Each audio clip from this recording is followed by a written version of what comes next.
बाजू में जो झोपड़ियाँ है वो झोपड़ी का टीडीआर तो किसी बड़े जो नेता है अपने आप को कहते हैं मीरा भाईंदर शहर के, उन्होंने तो झोपड़ियाँ भी बेच दी और झोपड़ियों का जो जगह का टीडीआर है वो भी खा गए। कॉरपोरेशन ने सभी कार्यालयों के ऊपर कार्रवाई कर दी तो मैं भी मेरे शिव सैनिकों को कहूँगा कि मेरी भी कंटेनर शाखा अगर इनलीगल है तो उसको भी हटाना चाहिए। जिन लोगों ने जो अभी तक कॉरपोरेशन की प्रॉपर्टी हड़प कर दी, राज्य शासन की प्रॉपर्टी हड़प कर दी, जो ठेकेदार से हफ्ता वसूली करते हैं, लेडीज़ बार वालों से हफ्ता वसूली करते हैं, जो रास्ते पे जो फेरी वाले हैं उन लोग से हफ्ता वसूली करते हैं, पार्किंग का पैसा लेते हैं, खंडनी वसूली करते हैं, इन लोग अगर ऐसे गलत बातों के बारे में बात करते रहेंगे और ये गलत है और हम लोग कर रहे हैं वो सही है, तो उसके बारे में थोड़ा दर्द होता है।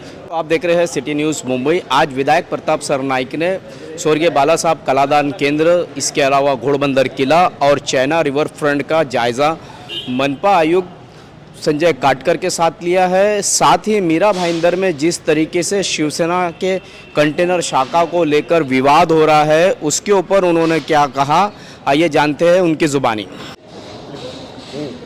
जिनके महल शीशे के होते हैं उन्हें पत्थर नहीं मारना चाहिए। आजकल कुछ इस तरीके का ही नज़ारा मीरा भाईंदर में देखने को मिल रहा है, क्या कहेंगे आप?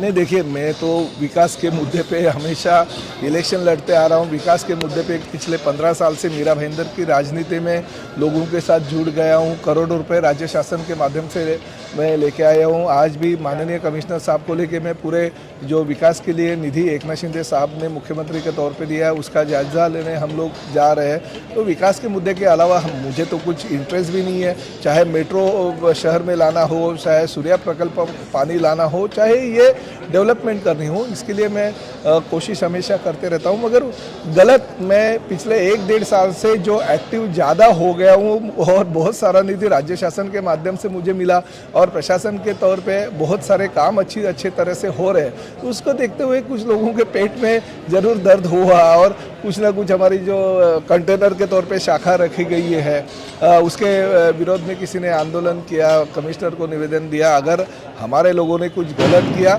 तो मैं उसका समर्थन नहीं करूंगा, मगर एक बात ज़रूर है कि जिनके घर शीशे के होते हैं वो दूसरों के घरों के ऊपर पत्थर नहीं मारा करते। ये राजकुमार का बहुत पुराना डायलॉग आज तक चलते आ रहे हैं और हर जगह पे वो डायलॉग लोग उसको पसंद करते हैं। मैं किसी भी चीज़ का समर्थन नहीं करूंगा, चाहे मेरी शिवसेना की कंटेनर शाखा हो या कुछ गलत हो। जो गलत है वो गलत है, लोगों को तकलीफ होने वाली कोई सी भी चीज़ नहीं होनी चाहिए, इसका मत मैं प्रकट करता हूं। मगर साथ में जिन लोगों ने जो अभी तक कॉरपोरेशन की प्रॉपर्टी हड़प कर दी, राज्य शासन की प्रॉपर्टी हड़प कर दी, जो ठेकेदार से हफ्ता वसूली करते हैं, लेडीज़ बार वालों से हफ्ता वसूली करते हैं, जो रास्ते पे जो फेरी वाले हैं उन लोग से हफ्ता वसूली करते हैं, पार्किंग का पैसा लेते हैं, खंडनी वसूली करते हैं, इन लोग अगर ऐसे गलत बातों के बारे में बात करते रहेंगे और ये गलत है और हम लोग कर रहे हैं वो सही है, तो उसके बारे में थोड़ा दर्द होता है। मगर फिर भी मैं साफ रूप से कहता हूं, हमारे लोगों ने भी अगर कुछ गलत काम किया जो कानून के खिलाफ होगा उसका समर्थन मैं नहीं करूंगा।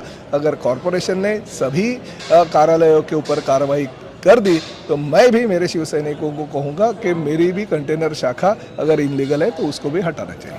सर, ये बाला साहब कलादान केंद्र को काफी वक्त हो गया है, तारीख क्या है इसका बाला साहब ठाकरे कलादान। आपने ये भी कहा कि आजू बाजू में जो झुपड़पट्टी है किसी नेता ने टीडीआर खा गया है। नहीं, ये हकीकत है कि इसके लिए टाइम क्यों लग रहा है ये आपने पूछा, इसलिए मैंने कहा देखिए ये कॉरपोरेशन का सब रिजर्वेशन का प्लॉट है, झोपड़ियों से भरा पड़ा है। हम काम करते हैं तो यहाँ पे कुछ इलीगल जो चीज़ें थी वो हमने दूर कर दी, नाला प्लॉट के बीच में से निकला था वो अभी हम कर रहे हैं। बाजू में जो झोपड़ियाँ है वो झोपड़ी का टीडीआर तो किसी बड़े जो नेता है अपने आप को कहते हैं मीरा भाईंदर शहर के, उन्होंने तो झोपड़ियाँ भी बेच दी और झोपड़ियों का जो जगह का टीडीआर है वो भी खा गए। उनके कंपनी के नाम का ऑफिशियल रिकॉर्ड है। तो ये चीज़ों की वजह से इसे थोड़ा लेट हो रहा है, मगर फिर भी स्वर्गीय शिवसेना प्रमुख आदरणीय बाला साहब ठाकरे जी का नाम का कला दालन है। राज्य शासन ने 45 करोड़ तो पहले ही दिए थे और भी 15 करोड़ की ज़रूरत पड़ी। कॉरपोरेशन ने मांग की, शिंदे साहब ने मुख्यमंत्री के तौर पे और 15 करोड़ रुपए की निधि दे दी है। तो मुझे लगता है कि बाला साहब ठाकरे जी के जन्मदिन के तौर पे ये उद्घाटन इसका होना चाहिए। इसके लिए मैं और कमिश्नर साहब प्रयत्नशील हैं। एग्जैक्ट कब तक का इसमें उद्घाटन होने की संभावना है? मैं वही बोला ना कि बाला साहब ठाकरे जी का जन्मदिन के तौर पे मेरी इच्छा है। ठीक है, थोड़ा बहुत इधर उधर लेट अगर हो गया, क्योंकि इतना बड़ा काम है, प्रकल्प बड़ा है, लोगों को सभी सुविधाएं देने वाला ये प्रकल्प हो रहा है, तो उसके लिए अगर थोड़ी सी देरी हो गई तो भी चलेगा, मगर अच्छा ये प्रकल्प शहर वासियों को मैं समर्पित करना चाहता हूँ। इसी तरीके की खबरों के लिए मेरे यानी शकील शेख के साथ बने रहे, देखते रहे सिटी न्यूज़ मुंबई।